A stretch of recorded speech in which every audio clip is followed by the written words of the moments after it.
Brittany Higgins has been challenged over how long she kept a dress she wore when she was allegedly raped at Parliament House hidden under her bed. A jury has heard a second day of evidence from Higgins in the Supreme Court criminal trial of Bruce Lehrmann, who has pleaded not guilty to sexual intercourse without consent. It comes as the 26-year-old said she felt her story was out of her control once she had given interviews to high-profile journalists when questioned about why she approached the media with the allegations. Read more. Texts reveal Brittany Higgins' thoughts in days after alleged assault. Higgins hid dress under bed after alleged attack. Higgins was questioned today about a white dress she wore the night of the alleged assault.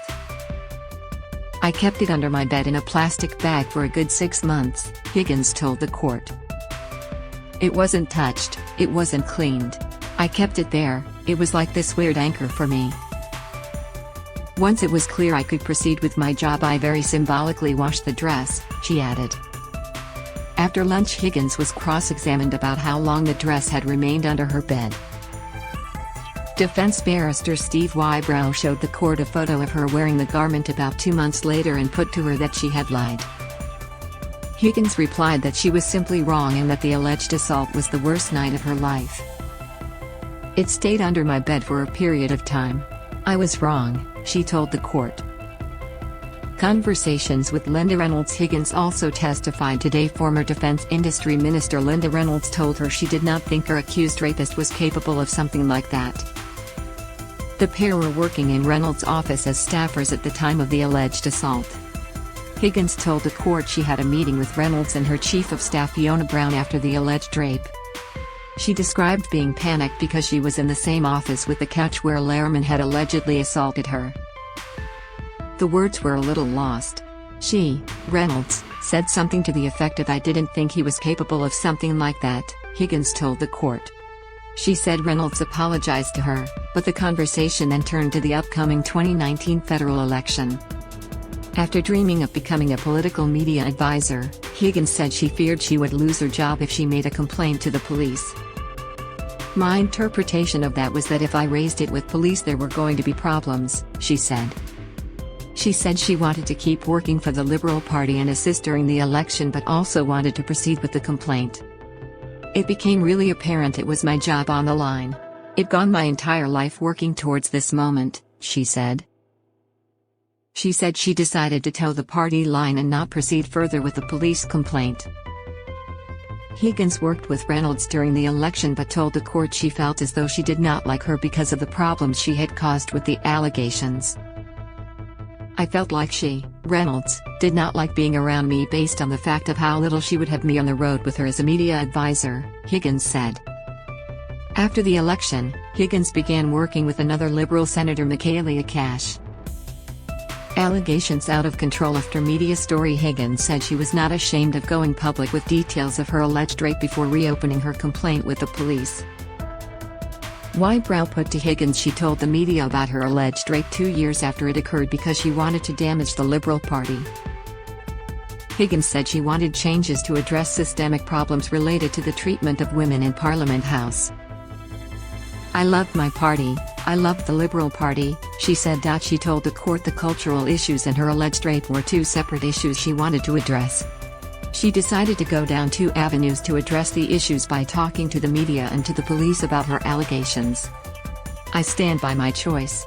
I'm not ashamed of that," she said. Higgins said once she had spoken to journalists Samantha Maiden and Lisa Wilkinson about her allegations, the story became outside of her control. They both sort of had exclusive rights and they were fighting over when it would be released and who did what and who got the exclusive drop, so come Walkley's time who could claim what. It became not even about me or my story, it became about them, the journalists," she said. "Once I'd given an on-the-record interview, it was out of my control, it was up to them." The Walkley Awards are a prestigious journalism accolade. Wybrow put to Higgins a timeline of events she had written was prepared for the media rather than for the police. Higgins originally wrote it for the police, but it was given to particular journalists when she and her partner David Shiraz were overwhelmed with media inquiries. She said those journalists then circulated the dossier to others, which was a breach of trust. Wybrow put to Higgins police had told her media reporting could jeopardize the case. Higgins thought she would do one print and one television interview about her experience and then never talk about it again. She also did not think police would prosecute her argument or that the matter would end up in court. "I thought I'd go back to uni and disappear," she said. Higgins told the court she originally did not go ahead with a police complaint in 2019, when the alleged rape happened, because she feared she would lose her job. Parliament House security footage shown earlier, Higgins was shown security vision of her and Lehrmann entering Parliament House on the night she alleges he raped her. Higgins cried as the footage was played and said she does not remember the specifics of entering her workplace with Lehrmann in the early hours of March 23, 2019. The video showed the pair arriving at the building entrance and being signed in by two security guards.